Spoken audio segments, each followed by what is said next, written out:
Section 1.6, looking at absolute value equations and inequalities. In this video, we will look at the equations, and in the next video, we will look at the inequalities. So we will, in general, look at how do you write and solve equations and inequalities involving absolute value. So a little refresher on what absolute value is. Absolute value of a real number, x, written with those two bars, the absolute value of x, is its distance from 0 on the number line. So for example, if you took the absolute value of 4, it's 4 units away from 0. If you took the absolute value of -4, you're 4 units away from 0. If you have the absolute value of x, it's going to equal x if x is greater than or equal to 0. Meaning that first one means if you have a positive value of x, it's going to equal itself. Now, the next one says the absolute value of x is equal to -x if x is less than 0. What they're pretty much saying is if x is less than 0 and you're taking the absolute value of a negative number, you're going to end up with the opposite. Remember, negative and opposite are interchangeable terms. It would be the opposite of the value of x. In the end, your absolute value, since it's a distance from 0, is always going to be a positive value. Always a positive value. Distance can never be negative. So it says an absolute value equation has a variable within the absolute value sign. So for example, the absolute value of x is equal to 5. Here, the value of x can be 5 or -5, since the absolute value of 5 and the absolute value of -5 both equal 5. Now, something to pay attention to, absolute value of x is equal to 5. That means that x is equal to 5, the positive version, or -5, the negative version of that number 5. So as we are solving some absolute value equations, when we take away those absolute value bars from the equation, we are going to end up with two possible answers. One that's going to make the value inside the absolute value bars positive, and one that's going to make the value inside the absolute value bars negative. So when we take both absolute values, we get two answers. And then they just show you on the number line, both 5 and -5 are 5 units from 0.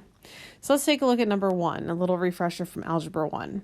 It says solving an absolute value equation. It says what is the solution of the absolute value of 2x plus 5 equals 9? And it tells us to graph the solution. The best advice I can give you is that if you have two bars, I'll give you a couple little pieces of advice here. 2 bars means you're going to have two problems. One's going to be positive and one's going to be negative. The other little piece of advice I'm going to tell you is the 2 bars, they're like brick walls. If you think about a brick wall, if you want to get rid of a brick wall, what do you have to do to it? You have to break it down. You have to demolish it. Well, if we have 2 bars and we demolish our 2 bars, we're going to end up with 2 piles of rubble that we need to sort through. One of those piles of rubble is going to be a positive. One of those piles of rubble is going to be a negative. And so we're going to end up with 2 equations that we're solving. So 2 bars, they're like brick walls. I'm going to say that nothing goes in,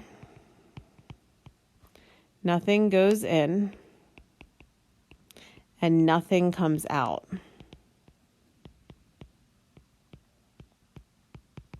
You have to break them down. If you need to redraw your number line because you wrote over top of it, you can redraw it as we go through the example. So it says, what is the solution of the absolute value of 2x plus 5 is equal to 9? And then they want us to graph our solution.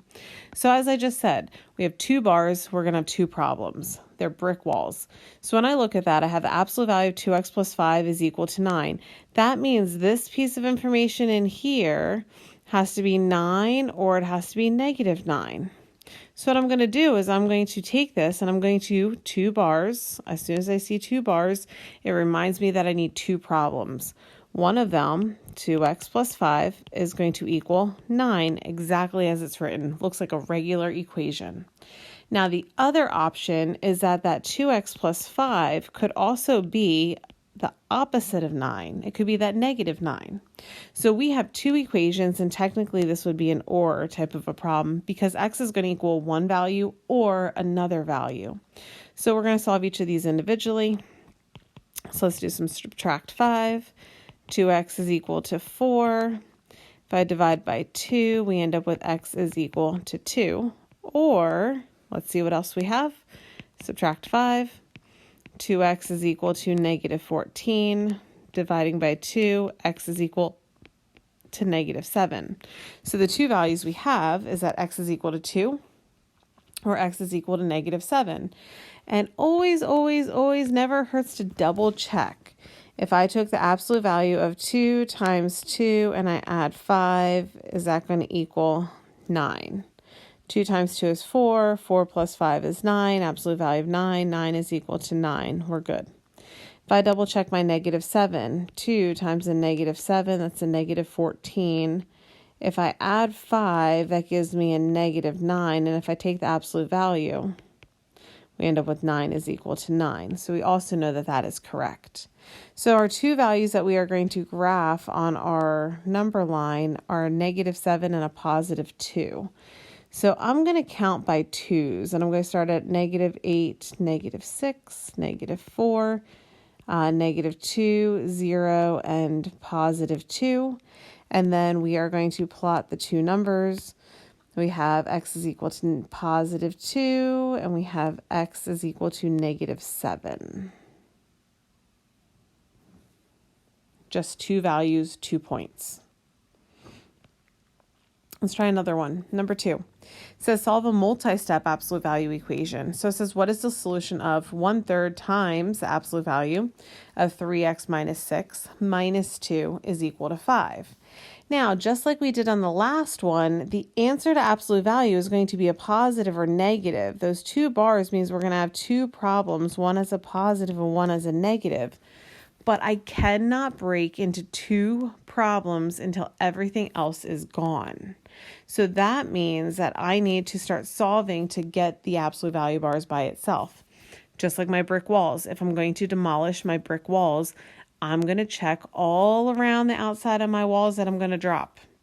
I'm going to make sure my cute little puppy dog isn't hanging out by those brick walls, or my cell phone isn't sitting near those brick walls as I'm going to demolish them because, that's kind of valuable.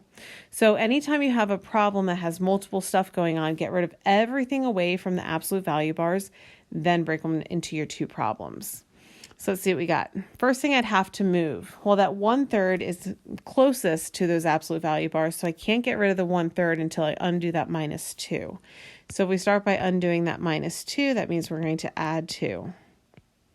That's going to leave us with a 1/3 times the absolute value of a 3x minus 6 is equal to, we have 7.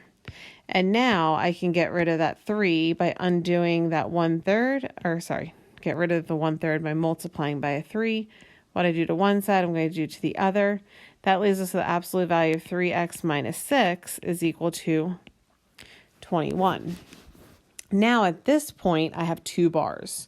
The only way to get rid of two bars, the only way to break down our brick walls is to break them into two piles of rubble. One is positive, one is negative. So I'd have a 3x minus 6 is equal to 21. I would have a 3x minus 6 is equal to negative 21 and solve both of those out. So if I add 6, 3x is equal to 27. That means x is equal to 9. If I add 6, I'd have a 3x is equal to negative 15, which means x is equal to negative 5. And I could take these again, I could plug them back in and make sure it works. I'm just going to go to that last step where we had that absolute value. 3 times 9, 27. 27 minus 6, that would give me 21. Absolute value gives me 21. I double check my negative 5. 3 times negative 5, that gives me our negative 15. Negative 15 minus 6, negative 21. Absolute value of negative 21 is a positive 21. So we are good with our two answers. It's obviously a x is equal to 9 or x is equal to negative 5. And again, they wanted us to plot this, so I'm going to start at a negative 8, skip down, skip 1, Actually, I'm going to count by 2's this time because I really got to get to that positive 9.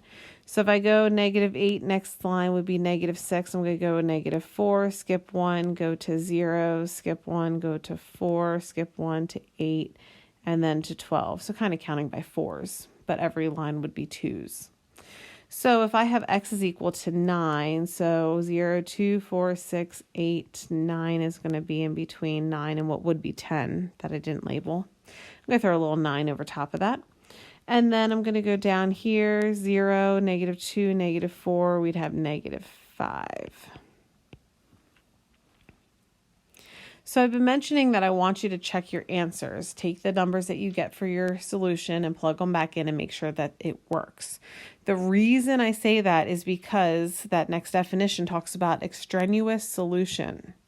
It says a solution derived from an original equation that is not a solution of the original equation.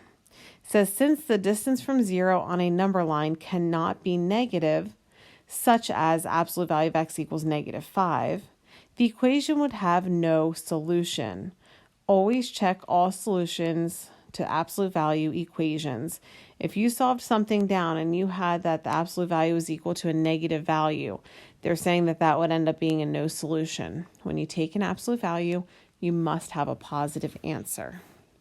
So we're going to look at one more example for today. Example 3. It says check for extraneous solutions. It says what is the solution of, we have the absolute value of -2x plus 9 is equal to 3x plus 10. Now if you remember, we have 2 bars. There's nothing on the outside of those 2 bars right now.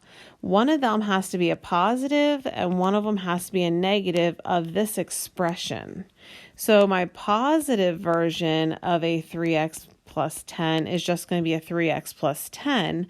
But if I do the negative version of that, negative meaning opposite, that means instead of a positive 3x, I'm going to need a negative 3x. And instead of a positive or a plus 10, I need a minus 10. So you change all those signs. And also notice nothing inside the bars change.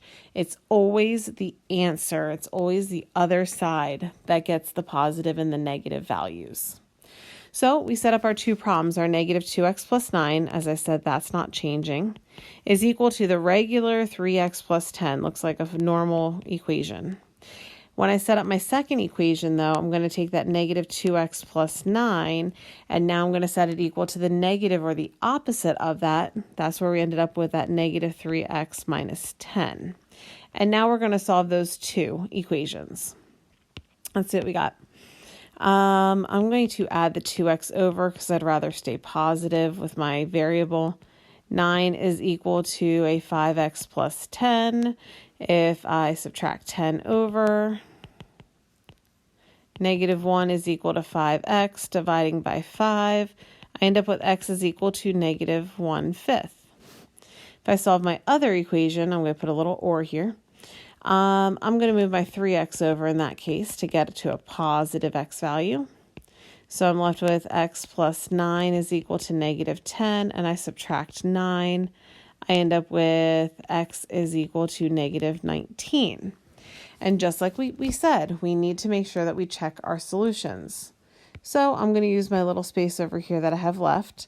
If I take the absolute value of -2 times that -1/5, and I add 9, I want to know, do I end up with 3 times the -1/5 plus 10? Got some fractions to work with. Not a big deal. Let's see, absolute value of negative and negative, that's a positive 2/5 plus 9. So that's going to give us 9 and 2/5. So when I take the absolute value, I end up positive. If I check the other side, that equal sign, 3 times a -1/5 is a -3/5 plus 10. So it's almost like I have 10 and I'm taking away 3/5. So I'm not quite taking away a whole one. So I'm going to take away 3/5 from 1. That leaves me with 2/5. If you need to use your calculator, use your calculator. X equals 1/5, that works. I just checked it. I also need to check my -19. So let's double check that. Absolute value of -2 times the -19, and then I'm going to add 9. That has to equal 3 times the -19. that I would add 10. So negative 2 times a negative 19, that's going to give me a positive 38 plus 9. 38 plus 9 gives me 47. Absolute value 47 is a positive 47. If I take 3 times a negative 19, that's a negative 57. And if I add 10, I get a negative 47. Does a positive 47 equal a negative 47? It does not. This would be an extraneous solution, which means it is not a solution. Therefore, the only solution that I have, for example, 3, is going to be that y is equal to negative 1/5.